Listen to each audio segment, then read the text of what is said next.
Eto na mga idol, breaking news po tayo. Itong si Carla Miss Martin mga idol at Casimero posible na pong maglaban dito sa final eliminator bout dito po sa WBO Super Bantamweight Division. Kaya ang bakbakan Casimero at Naoya Inoue napakalapit na po talaga mga idol. Dahil hindi na po matutuloy daw. Ayon sa ating mga pinagkakatiwalang source, ang bakbakan ni David Picasso at ni Martin mga idol. Kaya ngayon mga idol, ayon sa ating mga pinagkatulang source, uutusan daw ng WBO itong si Martin at itong si Casimero for final eliminator bout mga idol.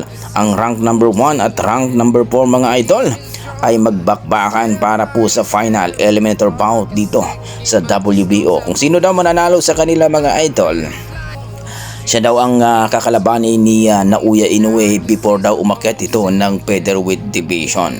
Dito masusubukan si Carla Miss Martin mga idol. Masakit man isipin natin na kapwa Pinoy ang maglalaban.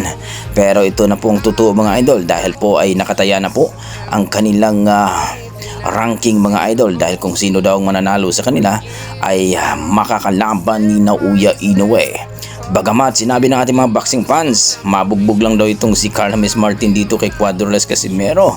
Pero ang iba naman mga idol, medyo may edad na daw si Casimero, kaya hindi daw sila makakasiguro na mananalo si Casimero kay Carla Miss Martin. So napakagandang laban din ito mga idol sapagkat masusubukan talaga ang lakas ni Carla Miss Martin dito kay Cuadroless Casimero kung sakaling matuloy ang kanilang pagiging final eliminator bout dito kay Naoya Inoue. So kayo mga idol, ano masasabi nyo dito kung sakali maglaban itong dalawa na si Carla Miss Martin at na Cuadroless Casimero? Kakayanin pa ni Carla Miss Martin itong si Casimero mga idol?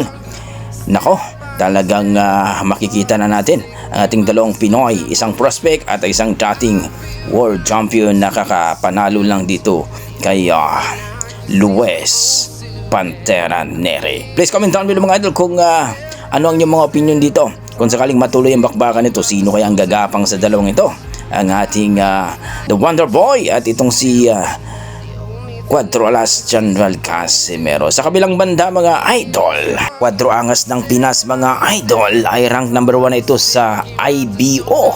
Well mga idol, hindi man kinikilala na isa ito sa mga major belt no sa 4 na sanctioning bodies, pero isa ito sa mga international belt mga idol dahil ito yung nagawang 6th Division World Champion ni Manny Pacquiao, kaya isa rin ito makakatulong ni Casimero na magiging 4th Division World Champion kung sakali nalalaban itong si Casimero dito sa IBO.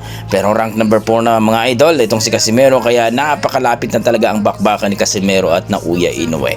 Kung sakaling matuloy ito mga idol, sigurado ayon sa ating mga boxing fans, huwag nang patagalin dahil itong si Casimero at Naoya Inoue ay nag-iinit na talaga. So kayo mga idol, anong masasabi nyo dito sa pagiging rank number 1 ni Casimero sa IBO? Napakalakas talaga si Casimero ngayon mga idol, talagang pinag-uusapan at talagang inuugnay ni Naoya Inoue. Kung sakaling hindi daw lalaban si Inoue, nakakahiya daw itong si Naoya Inoue. Hindi daw talaga totoong monster itong si Naoya Inoue. Kayo, anong masasabi nyo dito mga idol?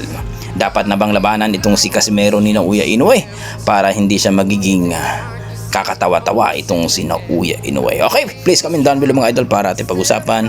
Maraming salamat. God bless po.